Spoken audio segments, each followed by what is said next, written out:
இயேசு மரித்த பெண்ணுக்கு உயிர் கொடுக்கிறார், நோயாளி பெண்ணை குணமாக்குகிறார்.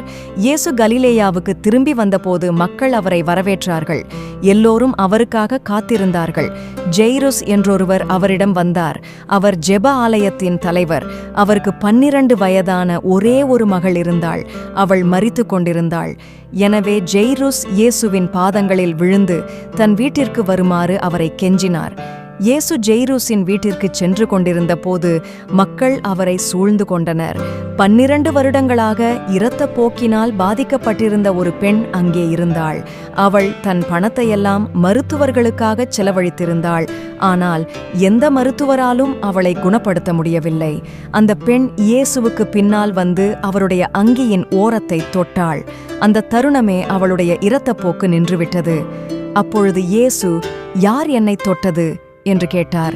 அவர்கள் அனைவரும் தாங்கள் தொடவில்லை என்றனர். பேதுருவோ, "ஐயரே, மக்கள் உம்மை சுற்றிலும் நெருக்கியடித்துக் கொண்டிருக்கிறார்கள்" என்றார்.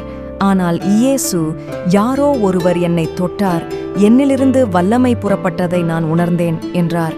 தான் மறைந்திருக்க முடியாது என்பதை அந்த பெண் கண்டபோது நடுங்கிக் கொண்டே முன்வந்தாள். அவள் இயேசுவின் முன் குனிந்தாள். அனைவரும் கேட்டுக்கொண்டிருக்க, "அவள் ஏன் அவரை தொட்டாள்?" என்று சொன்னாள். உடனே அவரை தொட்டவுடன் குணமாகிவிட்டாள் என்றும் சொன்னாள். இயேசு அவளிடம், "என் மகளே, நீ விசுவாசித்ததினால் குணமாக்கப்பட்டாய், சமாதானத்துடன் போ" என்றார். இயேசு பேசிக் கொண்டிருக்கும் போதே ஜெப ஆலயத் தலைவரின் வீட்டிலிருந்து ஒருவர் வந்து, "உம்முடைய மகள் மரித்துவிட்டாள், ஆசிரியரை இனி தொந்தரவு செய்ய வேண்டாம்" என்றார். இதை கேட்ட இயேசு ஜெய்ருஸிடம், "பயப்படாதே, விசுவாசித்தால் உன் மகள் நலமாவாள்" என்றார். இயேசு வீட்டிற்குச் சென்றார்.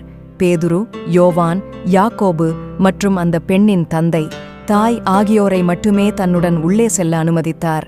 அந்த பெண் இறந்துவிட்டதால் அனைவரும் அழுது துக்கமடைந்தனர். ஆனால் இயேசு, "அழாதீர்கள், அவள் மரிக்கவில்லை, அவள் தூங்குகிறாள்" என்றார். அந்த பெண் இறந்துவிட்டாள் என்று தெரிந்ததால் மக்கள் அவரை கேலி செய்தனர். ஆனால் இயேசு அவளுடைய கையை பிடித்து, "சிறுமி, எழுந்து வா" என்று கூப்பிட்டார். அவளுடைய ஆவி அவளுக்குள் திரும்பி வந்தது. அவள் உடனே எழுந்தாள். இயேசு, "அவளுக்கு ஏதாவது சாப்பிடக் கொடுங்கள்" என்றார். அந்த பெண்ணின் பெற்றோர் ஆச்சரியப்பட்டனர்.